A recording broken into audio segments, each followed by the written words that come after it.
good.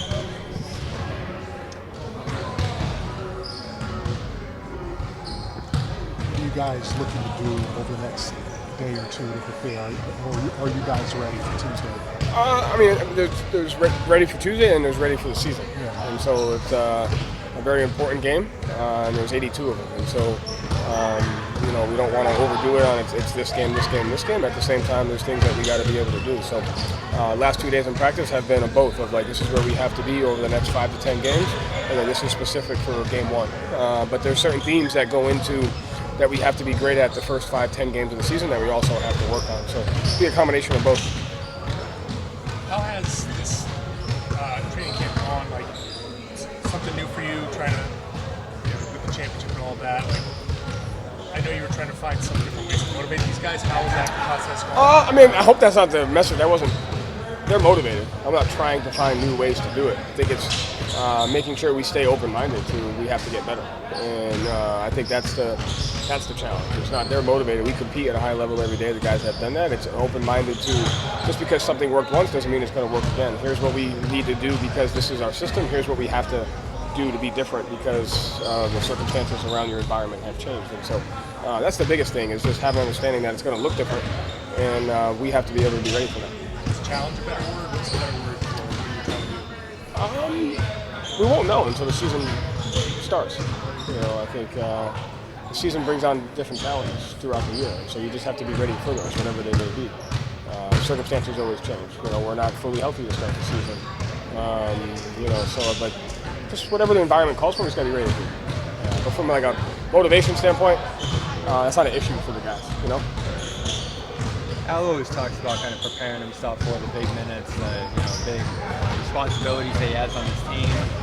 Going into this year after the long playoff run, how much do you have to kind of manage his regular season minutes and utilize some of the other guys in that front court? What's kind of the thinking there as you go into the regular season? Yeah, I mean, I think that's Al comes into every season in great shape, ready to play.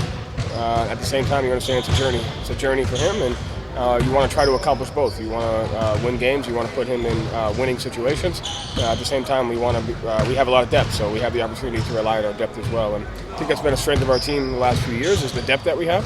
And so we want to accomplish both of those things. You talked a little bit earlier in camp about maybe going in like different directions there, depending on matchups and stuff like that. You typically had, Kristaps starting out off the bench last year. Did you see anything in the preseason that kind of influenced, all right, we might go this way or that way?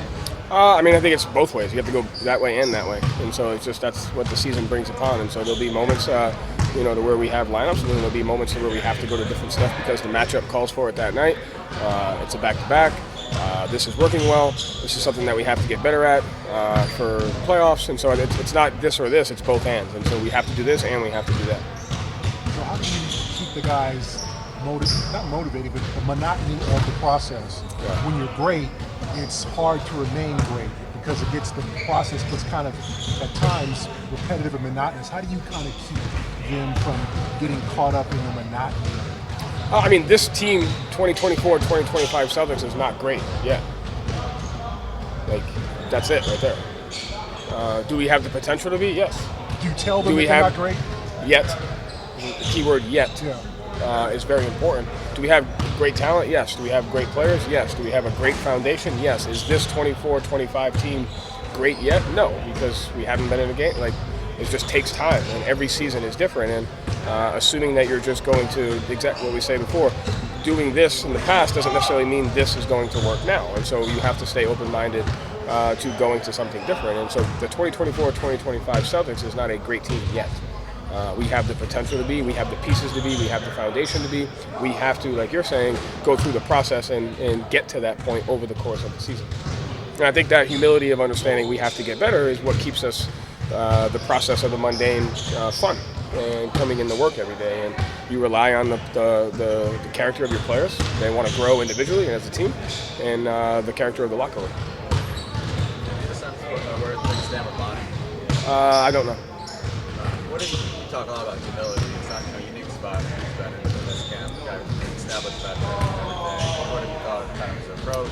Yeah, he's had a great approach. A guy that's been around the league a long time and has seen different environments, came in with his head down and just wanted to work and wanted to have an understanding of what it's like playing, what it is to play, our style of basketball on both ends of the floor. And I thought he did a good job of executing that in the time that he had. I thought he did a great job being patient, executing the role we needed him to. And I thought he did a good job in the film room trying to get to the understanding of our system on both ends of the floor. And those roster-related decisions, is that something that you and Brad collaborate on? Like, what's that process like? We talk every day. We communicate every day, not necessarily collaborate on the decision, but collaborate on the opportunities and the things that are there on either side of the coin, and what you think there. So at the end of the day, he does a great job making a decision. We trust that decision, but we do communicate every day about where we think kind of things are, and we go from there. Thank you, Joe. Yeah, thank you.